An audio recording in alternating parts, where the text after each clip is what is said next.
अस्सलामु अलैकुम वरहमतुल्लाहि वबरकातुहू।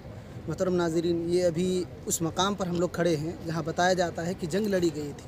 जंग बदर इसी मकाम पर लड़ी गई थी, ये बताया जाता है। इधर भी आप दिखाइए, इधर भी ये वो मैदान बताया जाता है। और पीछे हमारी जो है वो मस्जिद आरिश है, जहाँ अल्लाह के नबी सल्लल्लाहु अलैहि वसल्लम दुआ किए थे इस मौके पर। अल्लाहुम्मा इंतहलिक हाज़िल इसाबा, अल्लाह के नबी सल्लल्लाहु अलैहि वसल्लम ने जो इस मौके पर किए थे, तो मस्जिद पीछे बनाई गई है उस मकाम पर। ये मैदान बद्र है जहाँ पर जंग लड़ी गई थी। तो ये तारीख़ का बहुत ही यानी सुनहरी जगह है।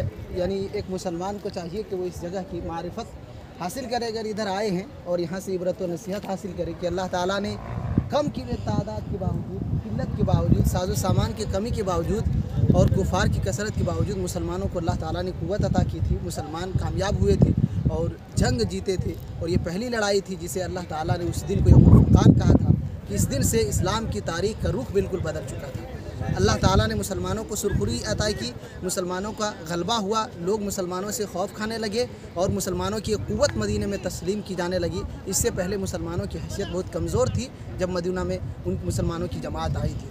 तो ये बद्र ही का वो मैदान है, यहीं पर अल्लाह ताला ने मुसलमानों को फतह अता किया था। कुफार हज़ारों की तादाद के बावजूद खाइब व खासिर हुए थे और वो जंग को हार करके नामुराद होकर के वापस लौटे थे। 70 लोग उनके मारे गए थे और 70 लोगों को कैद बना लिया गया था। सिर्फ सहाबा इकराम में 14 सहाबा इकराम ऐसे थे जो शहीद हुए थे। तो ये उसकी मुख्तसर सी तारीख़ है। रमज़ान के महीने में ये लड़ाई लड़ी गई थी। रमज़ान की 17 तारीख़ थी और जुमा का दिन था जब मुसलमानों और काफिरों के माबैन ये लड़ाई लड़ी गई थी। और अल्लाह ताला ने इस जंग के ज़रिया एक अजीब सी तारीख़ मुसलमानों को अता की जो उससे पहले मुसलमानों के पास नहीं थी।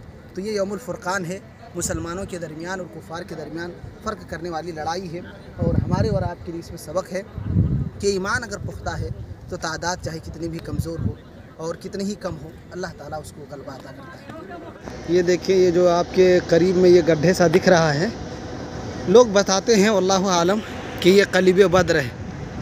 वल्लाहु आलम ये लोग कहने वाले कह रहे हैं, लेकिन ये जो पूरा मैदान आप देख रहे हैं दूर दूर तक, यही मैदान बद्र है जहाँ वो मारका हुआ था, वो लड़ाई लड़ी गई थी मुसलमानों और काफिरों के दरमियान। और इधर मस्जिद आरिश है जहाँ अल्लाह के नबी सल्लल्लाहु अलैहि वसल्लम ने दुआ की थी और अल्लाह ताला ने वो दुआ कबूल फरमाई थी। और ये पूरे चारों तरफ से जो लोग आए हुए हैं वो हैं, उनके काफ़िले हैं। लेकिन ये पूरा मैदान जो दूर तक देख रहे हैं आप, बताया जाता है कि यही मैदान बद्र है जहाँ लड़ाई हुई थी।